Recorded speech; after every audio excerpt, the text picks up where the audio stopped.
क्या आपके भी पौधों की कलियां ऐसे खिलने से पहले झड़ के गिर जा रही हैं?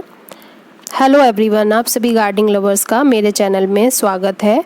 तो आज मैं आप सभी के साथ डिस्कस करूंगी बड ड्रॉपिंग या आपकी पौधों में कलियां खिलने से पहले क्यों गिर जाती हैं। इसके मुख्यतः दो कारण होते हैं।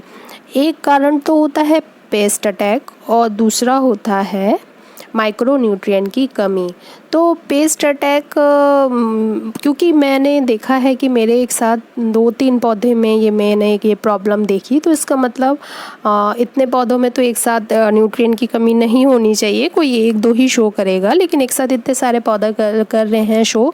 तो जैसे ही मैंने इनकी पत्तियां पलट के देखी तो मुझे नज़र आया कि इसमें वाइट फ्लाइज का अटैक हो चुका है। तो इसका मतलब मेरे पौधे में ये जो लीफ ड्रॉपिंग की प्रॉब्लम हो रही है कि मेरी कली खिलने से पहले ही ब्राउन होके झड़ जा रही है, इसका कारण है वाइट फ्लाइज का अटैक।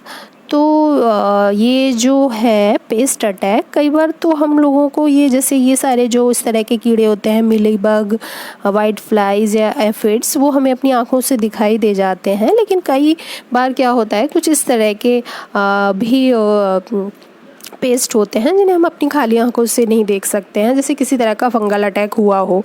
तो क्योंकि नॉर्मली तो मैं नीम ऑयल का ही स्प्रे करती हूँ, लेकिन क्योंकि मुझे वाइट फ्लाइज कंट्रोल करना है तो आज मैं अपने पौधों में स्प्रे करूँगी इमीडाक्लोप्रिड का। लेकिन अगर आपके पौधे में इस तरह से कोई विजिबल अगर इंसेक्टिसाइड आप नहीं देख पा रहे हैं तो आप नॉर्मली नीम ऑयल 1 लीटर पानी में 1 चम्मच नीम ऑयल और 1 चम्मच सोप वाटर आप मिला के, और उसमें आप फंजीसाइड भी ज़रूर मिलाइएगा, हो सकता है कोई फंगल अटैक हुआ हो का। फिर इस सॉल्यूशन का आप स्प्रे कर दीजिए। ये है लीफ ड्रॉपिंग प्रॉब्लम का फर्स्ट स्टेप।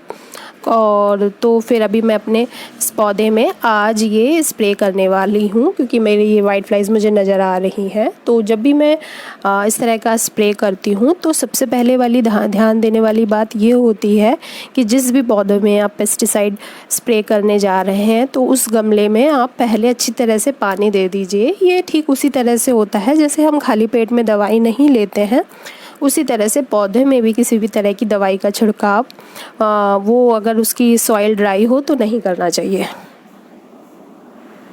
यहाँ मैंने 1 लीटर पानी में लगभग 2 ग्राम इमीडाक्लोप्रिड लिया है। तो अब मैं इसका अच्छी तरह से स्प्रे कर दूंगी, स्पेशली पत्तियों के नीचे ज़रूर ये दवाई पहुँचे। तो फर्स्ट तो जैसे आज मैंने इसमें स्प्रे कर दिया तो अब मैं 2 दिन का गैप करूँगी और 2 दिन के बाद मैं इसमें सेकंड स्टेप इसमें फॉलो करूँगी इसमें न्यूट्रिएंट को ऐड करने के लिए। तो सबसे पहले तो मैं खाद दूँगी इसमें। तो मैं तो हमेशा ऑर्गेनिक खाद लेती हूँ, ये मेरी घर की बनी गोबर की खाद है जो मैंने आप लोगों के साथ शेयर करी थी, और इसके साथ थोड़ी सी मैंने ये नीम खली ऐड करी है। तो 2 दिन के बाद मैं अच्छी तरह से इस अपने पॉट की गुड़ाई करके उसमें अपनी एक खाद दूँगी और अच्छी तरह से उसमें पानी दे दूँगी। और ये देखिए, ध्यान रखिएगा जब भी आप इस समय स्पेशली क्योंकि बारिश लगभग शुरू हो रही है, तो अब अगर आप खाद दे रहे हैं तो किसी भी तरह का ऑर्गेनिक फंजीसाइड या हल्दी या फिर अगर आप केमिकल फंजीसाइड दे रहे हैं तो वो ज़रूर ही दीजिएगा अपने पौधे में। तो ये तो हो गया, मैंने अपने पौधों को अच्छे तरह से खाना पोषक तत्व दे दिया। लेकिन माइक्रो न्यूट्रिएंट की कमी जो डिफिशियंसी हो चुकी है उसको दूर करने के लिए मैं इसमें एक फॉलियर स्प्रे करूँगी माइक्रो न्यूट्रिएंट।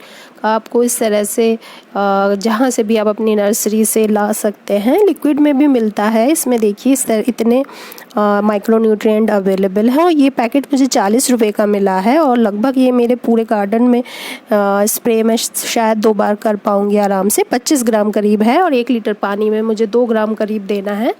फिर 2 दिन के बाद मैं अपने पौधे में अच्छी तरह से गुड़ाई करके उसमें खाद देने के बाद 1 लीटर पानी में 2 ग्राम ये दे के इसका स्प्रे करूँगी और होपफुली फिर मेरी जो बर्ड्स हैं वो इस तरह से फिर से खिलने लग जाएं। और thank you for watching my video.